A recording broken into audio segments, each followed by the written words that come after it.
What if season 1 में बहुत से अप्स एंड डाउन्स थे, लेकिन सीजन 1 की एंडिंग बहुत ही सेटिस्फाइंग रही। Hello everyone, welcome to super axis. What if में हमने टोनी स्टार्क को कई बार मरते हुए देखा, जो हम फैंस के लिए किसी नाइटमेयर जैसा था। That sort of seems like overkill. What if series में देखा कि सर्कमस्टेंसेस अगर डिफरेंट होते तो कुछ कैरेक्टर्स क्या क्या करने में केपेबल हैं। इस वीडियो में व्हाट इफ सीरीज के टॉप 10 पावरफुल कैरेक्टर्स को डिस्कस करेंगे। सो वीडियो को लाइक एंड कमेंट में व्हाट इफ सीरीज से आपका फेवरेट कैरेक्टर कौन और क्यों है जरूर बताना, क्योंकि जो भी कोई अच्छा कमेंट करेगा उसे मेरी तरफ से हार्ट जरूर मिलेगा। Now let's begin. अब वीडियो में आगे बढ़ने से पहले मैं आपको बिनोमो ऐप के बारे में बताना चाहता हूँ, जिसे आप घर बैठे एक्स्ट्रा इनकम अर्न कर सकते हो। इसमें ग्राफ को देखकर फोरकास्ट करना होता है कि ग्राफ ऊपर जाएगा या नीचे, और इसमें ओनली 350 रुपीज से स्टार्ट कर सकते हैं। ये देखिए, मैंने 2000 रुपीज से फोरकास्ट किया कि ग्राफ ऊपर जाएगा। अगर आप डिस्क्रिप्शन में दी गई लिंक से डाउनलोड करते हो तो आपको 65,000 रुपीज डेमो अकाउंट में मिलेंगे। ओह यस, देखो मेरा फोरकास्ट सही हो गया। अर्निंग अमाउंट को आप 24 आवर्स में पेटीएम के थ्रू बैंक अकाउंट में इजीली विड्रॉल कर सकते हो, पर ध्यान से, क्योंकि कभी कभी लॉस भी हो सकता है। मेरे प्रोमो कोड से आपका फर्स्ट डिपॉजिट डबल हो जाएगा, मतलब कि 400 का 800। तो डाउनलोड कीजिए बिनोमो ऐप और एक्स्ट्रा अर्निंग स्टार्ट कीजिए। Links in the description. There are 2 million Binomists in India. Are you one of them?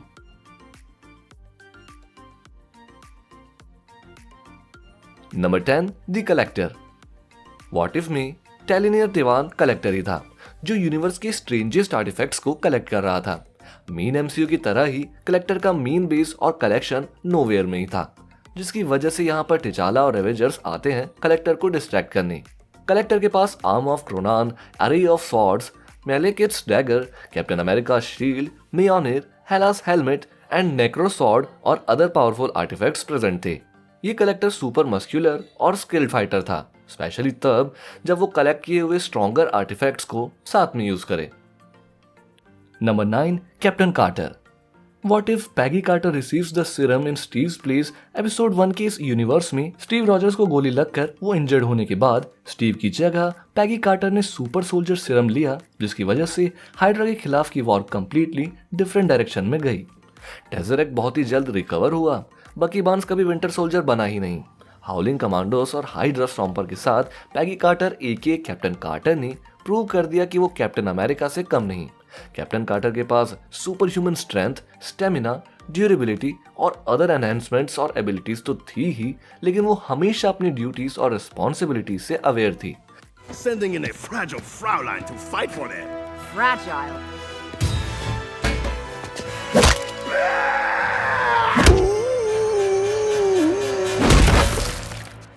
इंटरडायमेंशनल monster से फाइट करते वक्त कैप्टन कार्टर टेलीपोर्ट हो जाती है 70 साल आगे फ्यूचर में। Number 8, evil Hank Pym. What if से हैंक पिम सरप्राइजिंगली एमसीयू का one of the powerful character है। What if the world lost its mightiest heroes episode की यूनिवर्स में Hope and Janet Pym SHIELD के agent थे, और कोई mission के वक्त वो मारे जाते हैं। होप के मरने के बाद हैंक पिम दुखी हो जाता है और अपने आप को खो देता है, और फ्यूचर माइटी सुपर हीरोज को मारने के लिए बन जाता है evil yellow jacket. Yellow jacket suit की हेल्प से वो iron man, Thor, Hawkeye, black window और हल्क को मार देता है। जिन सुपर हीरोज को मार पाना नियरली इम्पॉसिबल था, उन्हें हैंक पिम ने बहुत ही इजीली मार दिया। Wow. Even while rotting, he smells like lavender. Really? At the end Loki ने उसे हरा दिया, लेकिन येलो जैकेट या फिर एंटमैन सूट से कितना डैमेज पहुंच सकता है, ये इस एपिसोड ने पॉइंट आउट किया।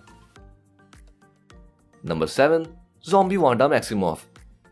मार्वल सिनेमैटिक यूनिवर्स में वांडा मैक्सिमोफ हमेशा से ही one of the most powerful superhero रही है। व्हाट इफ ज़ॉम्बीज एपिसोड में Janet Van Dyne quantum realm से वायरस से इफेक्ट होकर ज़ॉम्बी में कन्वर्ट हो जाती है, और ज़ॉम्बीफाइड जेनेट और हैंक पिम के रियल वर्ल्ड में आने के बाद देखते ही देखते ऑलमोस्ट सभी सुपर हीरोज और सुपर विलन्स ज़ॉम्बी में कन्वर्ट हो जाते हैं। ज़ॉम्बीफाइड वांडा का अपीयरेंस और पावर्स बहुत ही टेरिफाइंग थे, और उसने हल्क को भी हरा दिया। वांडा के पास बहुत पावर अवेलेबल तो थी, लेकिन उसका उन पावर्स और एबिलिटीज पर 100% कंट्रोल नहीं था, और शायद इसी वजह से वो इन्फिनिटी अल्ट्रॉन से एक्चुअल फाइट नहीं कर पाई।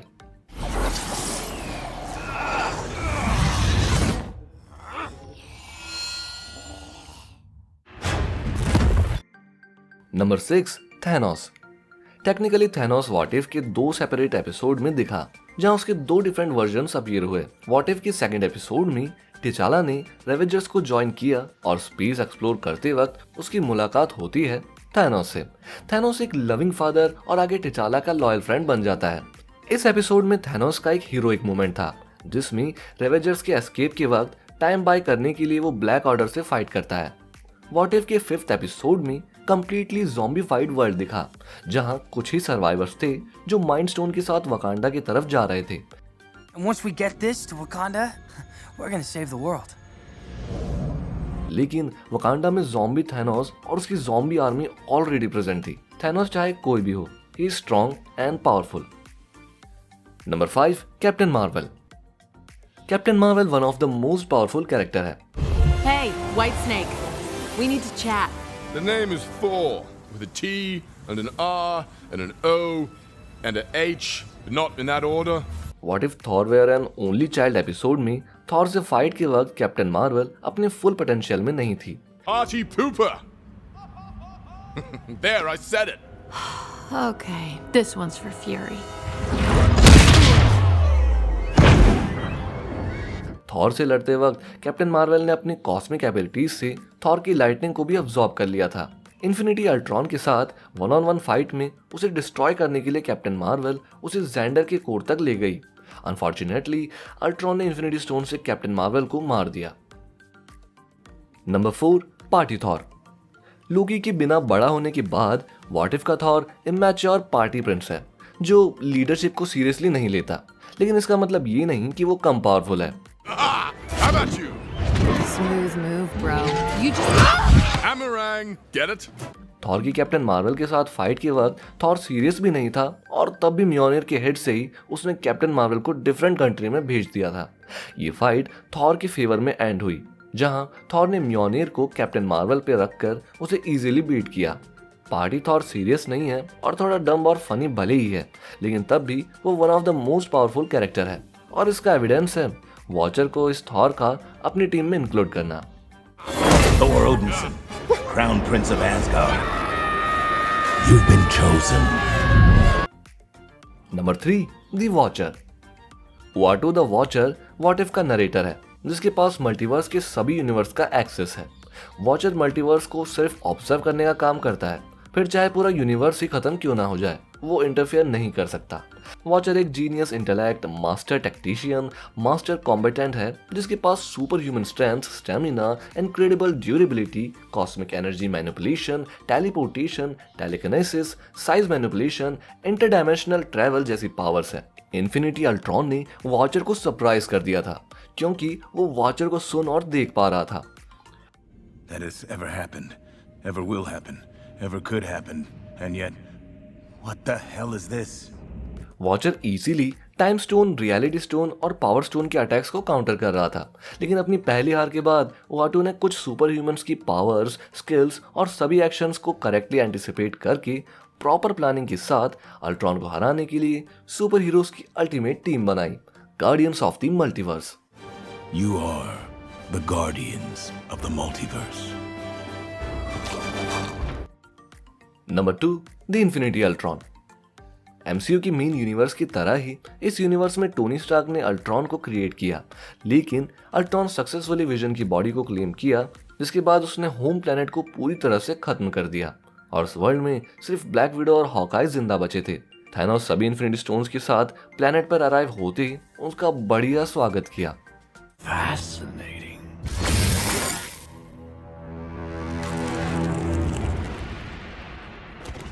थैनोस को मारने के बाद उन इन्फिनिटी स्टोन्स को क्लेम करके इन्फिनिटी अल्ट्रॉन ने पूरे यूनिवर्स को डिस्ट्रॉय कर दिया था। आगे इन्फिनिटी अल्ट्रॉन मल्टीवर्सल थ्रेट बन गया, जिसने वॉचर को ऑलमोस्ट मार ही दिया था और इसी वजह से वॉचर ने Guardians of the Multiverse team बनाई।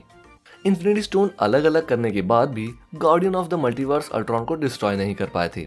वो जोला था जिसने अल्ट्रॉन प्रोग्राम को डिस्ट्रॉय किया। Infinity Ultron second most powerful character, super villain, artificial intelligence है। Number 1, Doctor Strange Supreme. What if Doctor Strange lost his heart instead of his hands episode की universe में doctor strange अपने हाथों की जगह अपने प्यार को खो देते हैं। वो टाइम स्टोन की हेल्प से क्रिस्टीन को बचाने की बहुत कोशिश करते हैं, लेकिन अनसक्सेसफुल होते हैं, क्योंकि क्रिस्टीन की डेथ एक एब्सोल्यूट पॉइंट ऑफ टाइम था जिसे चेंज नहीं किया जा सकता। Her death is an absolute point in time. Absolute. Unchangeable, unmovable. Without her death, you would never have defeated Dormammu. आगे डॉक्टर स्ट्रेंज बुक ऑफ कैग्लियोस्ट्रो पढ़ते हैं और बहुत से मिस्टिकल बीइंग्स और डीमंस को अब्सॉर्ब करके एब्सोल्यूट पॉइंट ऑफ टाइम को भी चेंज कर देते हैं। इसकी वजह से उनका पूरा यूनिवर्स डिस्ट्रॉय हो जाता है। स्ट्रेंज सुप्रीम लिटरली इतने पावरफुल हैं कि उन्होंने अपने ही रेगुलर वर्जन को इजीली हरा दिया था। अल्ट्रॉन ने जब सभी इन्फिनिटी स्टोन से यूनिवर्स को डिस्ट्रॉय करने वाली पावरफुल एनर्जी ब्लास्ट को क्रिएट किया, तब सुप्रीम डॉक्टर स्ट्रेंज ने उस एनर्जी ब्लास्ट को भी अब्सॉर्ब कर लिया था। What? You've been hiding that the entire time? Guardian of the Multiverse team के Supreme Doctor Strange most powerful member हैं। सुप्रीम डॉक्टर स्ट्रेंज की वजह से ही बाकी के सुपर हीरोज इन्फिनिटी अल्ट्रॉन के खिलाफ सरवाइव कर पाए और उनके बिना इन्फिनिटी अल्ट्रॉन को हरा पाना नियरली इम्पॉसिबल था। ये थे व्हाट इफ सीजन 1 की 10 मोस्ट पावरफुल कैरेक्टर्स। अगर आपको लगता है कि कोई कैरेक्टर इस रैंकिंग में होना चाहिए था तो वो भी मुझे कमेंट करके जरूर बताना। वीडियो अगर अच्छी लगी हो तो वीडियो को लाइक और चैनल को सब्सक्राइब करना मत भूलना।